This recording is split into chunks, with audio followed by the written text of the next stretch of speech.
Assalamualaikum students, welcome to another video lesson. Today we are going to start our new chapter which is about financial arithmetic. Chapter number is 7, page number is 86. Okay students, आप लोगों ने financial arithmetic से related एक chapter class 6 में काफ़ी detail में पढ़ा हुआ है. ठीक है, अरेथमेटिक जो है एक ग्रीक वर्ड अरेथमोस से निकला है जिसका मतलब है number. Arithmetic is a elementary branch of mathematics. Arithmetic में जो है हम लोग नंबर्स को स्टडी करते हैं एंड डिफरेंट ऑपरेशंस को स्टडी करते हैं. जब भी हमें किसी भी ऑब्जेक्ट की प्राइस फाइंड आउट करनी हो, ठीक है, कॉस्ट प्राइस हो, सेल प्राइस हो, लेंथ, वॉल्यूम, टाइम मेजर करना हो, तो वहाँ पे हम लोग अरेथमेटिकल ऑपरेशंस यूज करते हैं. ठीक है, अब cost price and sale price क्या है? Look at here, a business of any level hopes to sell his goods at a higher price than the cost. The price at which an object is purchased is known as its cost price. वो price जिस price पे हम लोग कोई object purchase करते हैं उसको हम क्या बोलेंगे कि वो क्या है? वो हमारे पास कॉस्ट प्राइस होगी. ठीक है, and the price at which the article is sold is called its selling price. और उस जो वो प्राइस जिस प्राइस पे कोई आर्टिकल सेल किया जाता है उसको हम वो लोग बोलेंगे कि वो क्या है? वो है हमारे पास selling price. A profit is earned when the selling price is greater than the cost price. अब फॉर एग्जाम्पल मैंने एक बुक परचेज की है ऑफ ₹100. ठीक है, और अगर मैं इसको सेल करती हूँ कि 200 रुपीज़ में, तो मुझे यहाँ पर बेसिकली प्रॉफिट हो रहा है ना. ठीक है, क्योंकि मैंने 100 रुपीज़ में खरीदी थी और मैंने 200 में सेल कर दी. ठीक है, तो प्रॉफिट हमें कब होता है? जब सेल प्राइस हमारे पास ग्रेटर होती है देन द कॉस्ट प्राइस. ठीक है, प्रॉफिट के लिए फॉर्मूला है selling price minus cost price, और प्रॉफिट परसेंट का जो फॉर्मूला है वो है profit divided by cost price multiply by 100.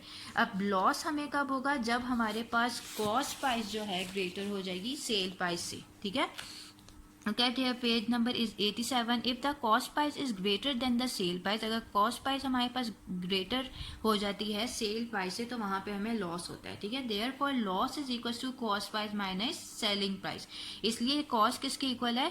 cost price minus selling price के. ठीक है, loss percentage का जो फॉर्मूला है वो है loss divided by cost price multiply by 100.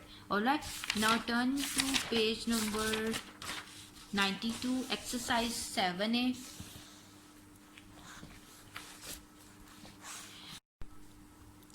Question number 1 is, a man purchased a dozen pens for ₹25 each and sold them at ₹28 each. Find the total profit as well as the profit percent on the transaction. Okay, अब एक person है, उसने dozen pens purchase किए हैं किस rate पे? Eight ₹25 each, और उनको सेल किया है किस रेट पे? At ₹28 each. अब मुझे फाइंड आउट क्या करना है? Total profit and profit percent. उसके लिए आपको क्या करना होगा? सबसे पहले तो आपने लिख लिया purchase price of 1 pen which is equal to ₹25. ये हमें क्वेश्चन में गिवन था. ठीक है, purchase price of 1 dozen pens find out करने के लिए आपने सिंपली 25 को 12 के साथ मल्टीप्लाई किया, तो मेरे पास आंसर आ रहा है ₹300. अब sale price of 1 pen given है which is equal to ₹28. Sale price of 1 dozen pen find out करने के लिए आपने 28 को 12 के साथ मल्टीप्लाई किया, तो मेरे पास आंसर आ रहा है 336. टोटल प्रॉफिट फाइंड आउट करने के लिए आपने प्रॉफिट का फॉर्मूला यूज़ किया, cell price minus cost price. Profit का फॉर्मूला होता है सेल प्राइस की वैल्यू है 336 एंड कॉस्ट प्राइस इज 300. दोनों की वैल्यूज़ को माइनस किया तो मेरे पास आंसर आ रहा है 36. देन प्रॉफिट परसेंट का मैंने फॉर्मूला यूज़ किया, profit divided by cost price multiply by 100. Profit की क्या वैल्यू थी? 36, कॉस्ट प्राइस 300 मल्टीप्लाई बाय 100 किया. इसको सिंप्लीफाई किया तो आफ्टर सिंप्लीफिकेशन मेरे पास आंसर आएगा 12%. सो this is your answer. Question number 2 is, a man buys eggs at ₹9.60 per dozen and sells 20 eggs for ₹18. What is his gain or loss percent? अब एक person है, उसने एग्स बाय किए हैं किस रेट पे? At ₹9.60 per dozen and 20 eggs को sale किया है एट ₹18. ओके, अब 20 एक्स को हम लोग 1 स्क्वायर एक्स भी कहते हैं. ठीक है, 1 स्क्वायर एक्स में हमारे पास 20 एक्स होते हैं. ठीक है, अब हमें फाइंड आउट क्या करना है? What is his gain. Gain means profit और लॉस परसेंट. ठीक है, अब उसके लिए आप लोग क्या करोगे?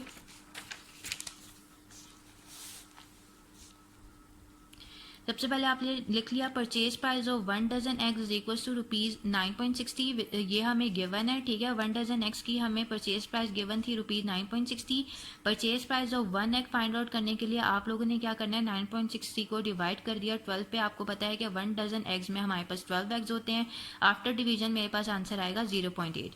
Now next is cell price of one score x. One score x की सेल प्राइस क्या गिवन है, ₹18। Cell price of one x find out करने के लिए आपने 18 को डिवाइड किया 20 पे, बिकॉज आपको पता है कि वन स्कोर एक्स में हमारे पास 20 एक्स होते हैं। आफ्टर डिवीजन मेरे पास आंसर आ रहा है 0.9। अब ऑब्वियसली यहाँ पे सेल प्राइस ग्रेटर है देन कॉस्ट प्राइस, तो मेरे पास यहाँ पे प्रॉफिट होगा। प्रॉफिट में का मैंने फॉर्मूला यूज करना है, sale price minus cost price is equal to sale price is 0.9 minus 0.8 is equal to ₹0.1। Then profit percent find out कर लिया, प्रॉफिट परसेंट का फॉर्मूला यूज किया, वैल्यूज पुट की, आफ्टर कैलकुलेशन मेरे पास आंसर आ रहा है 12.5%। So this is your answer. Question 3 is Mr. Arsalan bought a plot of land for ₹108,000 and sold it for a profit of 20%. At what price did he sell it? अब mister Arsalan ने एक plot purchase किया है, किस price पे, eight ₹108,000, और उसको उसने सेल किया है एट 20% प्रॉफिट। हमें फाइंड आउट करना है at what price did he sell it. उसके लिए आप लोगों ने सबसे पहले लेट कर लिया कि उसकी if purchase price is ₹100 and profit is ₹20%। ये प्रॉफिट हमें क्वेश्चन में गिवन था, ठीक है। Then sale price is equals to 100 + 20, ठीक है। सो सेल प्राइस किसके इक्वल होगा, मैंने 100 में 20 को ऐड कर लिया तो मेरे पास सेल प्राइस आ रही है 120।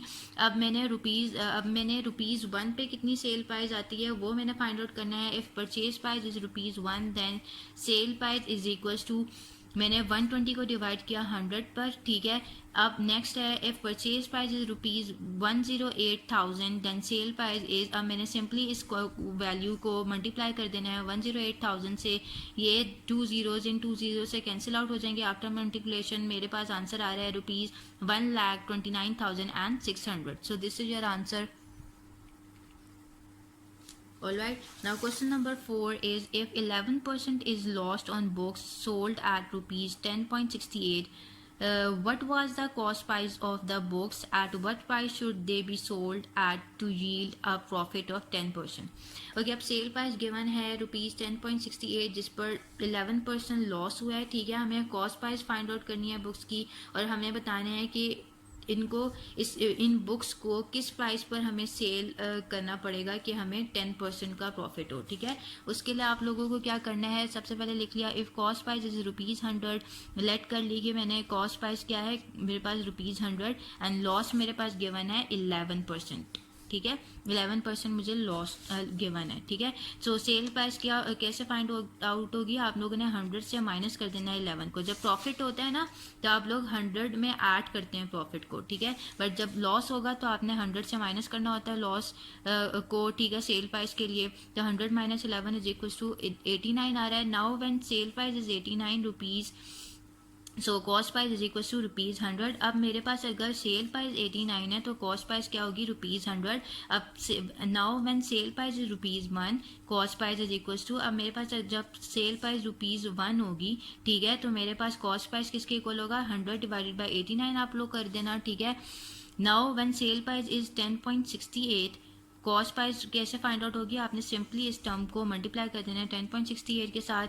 यहाँ पर डेसिमल पॉइंट रिमूव होगा, नीचे आ जाएगा 100, this 100 will be cancel out with this 100, ठीक है। 1068 डिवाइडेड बाय 89 करने के बाद आपके पास आंसर आएगा ₹12, ठीक है। Now if you want to earn a profit of 10% then profit is equals to, अगर अब हमें प्रॉफिट फाइंड आउट करना है 10% का, तो हम प्रॉफिट किसके इक्वल होगा, आपने सिंपली क्या करना है 10% मल्टीप्लाई बाय 12 करोगे तो आपके पास प्रॉफिट आ जाएगा 10%। 10% का साइन हटेगा तो नीचे आएगा 100 मल्टीप्लाई बाय 12 करोगे, this zero will be cancel out with this zero, 12 divided by 10 is equal to ₹1.2। अब सेल प्राइस फाइंड आउट करना है, आपको पता है प्रॉफिट का फॉर्मूला क्या होता है, sale price minus cost price. यहाँ से सेल प्राइस का क्या फॉर्मूला आ जाएगा, प्रॉफिट प्लस कॉस्ट प्राइस। अब इस कॉस्ट प्राइस को आप दूसरी इक्वालिटी की दूसरी साइड पे शिफ्ट कर दोगे तो ये नेगेटिव साइन पॉजिटिव में कन्वर्ट हो जाएगा, ठीक है। तो ये मेरे पास सेल प्राइस का फॉर्मूला है। सो आपने क्या करना है, प्रॉफिट में कॉस्ट प्राइस को ऐड करना है। कॉस्ट प्राइस मेरे पास क्या थी, ₹12, ठीक है। उस ₹12 में मैंने प्रॉफिट को ऐड कर दिया तो मेरे पास सेल प्राइस आ जाएगी विच इज इक्वल टू ₹13.2, ठीक है। Now question number 5 is a quantity of T is sold at ₹48 per kg at a profit of 20%. The total gain is ₹90. What is the quantity of tea sold? अब मेरे पास जो है sale price given है ₹48 पर kg, ठीक है। और उस इस पर जो है प्रॉफिट कितना गिवन है 20%। अब टोटल गेन क्या है, प्रॉफिट इज ₹90, मुझे फाइंड आउट करना है what is the quantity of tea sold. उसके लिए आप लोग सबसे पहले लिखोगे profit percent which is equal to 20%, ये क्वेश्चन में गिवन है। If profit on ₹100 is ₹20, then अगर प्रॉफिट जो है ₹100 पे है हमारे पास ₹20, तो सेल प्राइस कैसे फाइंड आउट होगी, आपने 100 में ऐड करना है 20, तो मेरे पास आ रहा है ₹120, ठीक है। अब सेल प्राइस अगर मेरे पास ₹120 है, देन कॉस्ट प्राइस मैंने लेट कर ली कि वो ₹100 है, ठीक है। अगर मेरे पास sale price, if sale price is ₹1, अब मैंने ₹1 के लिए कॉस्ट प्राइस फाइंड आउट करनी है, then cost price equal to 100 divided by मैंने कर लिया 120, alright. Next is if sale price is ₹48, then cost price is equal to, आपने इस टर्म को 48 के साथ मल्टीप्लाई करना है, सॉल्व करने के बाद आपके पास आंसर आएगा ₹40। सो अब प्रॉफिट फाइंड आउट करने के लिए आपने सिंपली माइनस करना है सेल प्राइस को कॉस्ट प्राइस से, ठीक है। अब सेल प्राइस आपके पास गिवन थी 48 और कॉस्ट प्राइस आप लोगों ने फाइंड आउट की 40, sale price minus cost price equal to ₹8, so ₹8 is a profit on quantity 1 kg, alright. So this is your answer. Question number 6 is if 13% is lost by selling goods for ₹1,475, what would be the loss or gain if the goods are sold for ₹1,615? Okay, अब sale price हमें given है, उस पर हमें कितना loss given है 13%, ठीक है। हमें फाइंड आउट करना है what would be the loss और gain if the goods are sold for ₹1,615। उसके लिए आप लोग क्या करोगे,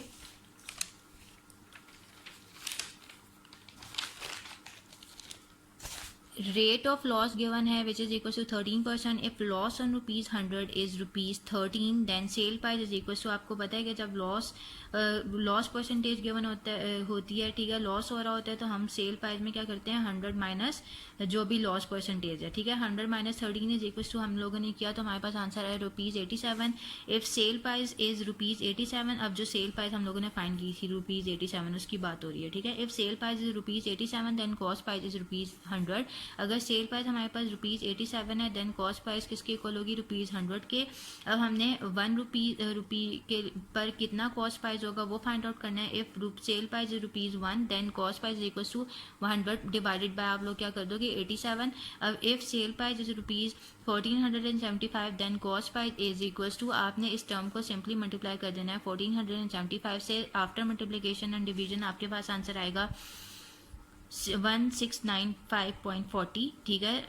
इफ सेल प्राइस इज ₹1615, ये हमें गिवन थी, तो so loss is equal to cost price minus sale price is equal to, cost price क्या गिवन है जब भी आप लोगों ने कॉस्ट प्राइस फाइंड आउट किया, ठीक है। कॉस्ट प्राइस हमें गिवन नहीं है, आप लोगों ने फाइंड आउट किया है 1695.40 माइनस आप लोगों ने उसको माइनस करना है सेल प्राइस से 1615 इज इक्वल टू, आपके पास आंसर आएगा ₹80.40। सो this is your answer. Okay students, so we are done with this exercise. Next topic is simple discount. What is a simple discount? The reduction made on the mark price of an article is called the discount. Okay, article की mark price पे जो हमें special reduction मिलता है उसको हम discount बोलते हैं। अब what is a mark price? Mark price is the price printed on the tag of an article. Mark price basically जो भी हमारे पास प्राइस टैग पे प्रिंटेड प्राइस होती है उसको हम लोग बोलते हैं मार्क प्राइस, ठीक है। अब नेट सेलिंग प्राइस के लिए हमारे पास यहाँ पे फॉर्मूला क्या गिवन है, mark price minus discount. This is a formula for net selling price, ठीक है। मार्क प्राइस क्या होती है, mark price is the price printed on the tag of an article, discount reduction on the mark price, ठीक है। जो भी mark price में हमें रिडक्शन मिलती है उसको हम लोग डिस्काउंट बोलते हैं। सेलिंग प्राइस क्या है, the price paid by the buyer, जो भी खरीदार है उस जो भी प्राइस वो पे करता है उसको हम लोग सेलिंग प्राइस बोलेंगे, ठीक है। अब डिस्काउंट क्या है, discount is equal to mark price minus selling price, ठीक है। डिस्काउंट का फॉर्मूला है mark price minus selling price. And discount percentage क्या है, discount divided by mark price multiply by 100%, ठीक है। ऑलराइट, सो ये आप लोगों ने फॉर्मूलाज याद करने हैं, इम्पॉर्टेंट। ये इसको आप लोग देखिएगा, underline these line. Discount percent is calculated only on the mark price, not on the selling price और द कॉस्ट प्राइस, ठीक है। डिस्काउंट परसेंट हम सिर्फ और सिर्फ मार्क प्राइस पे कैलकुलेट करते हैं, ना ही वो सेल प्राइस पे कैलकुलेट होता है और ना ही वो कॉस्ट प्राइस पे। Alright, okay, now turn to page number 95, successive discounts. When a discount is offered on another discount, it is called a successive discount. जब भी एक डिस्काउंट हमें एक डिस्काउंट के ऊपर दूसरा डिस्काउंट दिया जाए उसको हम बोलेंगे कि वो क्या है, वो एक सक्सेसिव डिस्काउंट है. For example, a shop allows an initial discount of 25% on the mark price. क्योंकि अब एक शॉप ने जो है 25% का डिस्काउंट दिया हुआ था पहले, ठीक है, मार्क प्राइस पे, and then an additional discount on of 5% if the customer uses a credit card. देन उसने उस डिस्काउंट पर एक और डिस्काउंट दे दिया 5% का अगर जो कस्टमर है वो क्रेडिट कार्ड यूज करे. ठीक है, तो ये बेसिकली एग्जांपल है किसकी, सक्सेसिव डिस्काउंट की. ठीक है, तो एक डिस्काउंट पे जब हमें दूसरा डिस्काउंट मिलता है, दिया जाता है, तो हम उसको क्या बोलते हैं, successive discount. Now turn to page number 96, overheads. ठीक है, अब ओवरहेड्स, मोस्ट शॉपकीपर्स और store owners have overhead expenses. ठीक है, अब बहुत काफ़ी जो हमारे पास शॉपकीपर्स हैं, स्टोर ओनर्स हैं, उनके ऊपर जो है ओवरहेड एक्सपेंसेस भी होते हैं. ठीक है, अब overhead expenses such as storage, transportation, electricity cost and staff salaries are included in the cost price. अब जो ओवरहेड एक्सपेंसेस हैं, लाइक स्टोरेज एक्सपेंसेस हो गए, इलेक्ट्रिसिटी एक्सपेंसेस हो गए, ठीक है, ट्रांसपोर्टेशन, सैलरीज, ये सारे के सारे एक्सपेंसेस जो हैं कॉस्ट प्राइस में इंक्लूडेड होते हैं. Alright, okay students, so we are done with these topics. इंशाल्लाह we will start our new exercise in the next session. Till then, अल्लाह हाफिज़.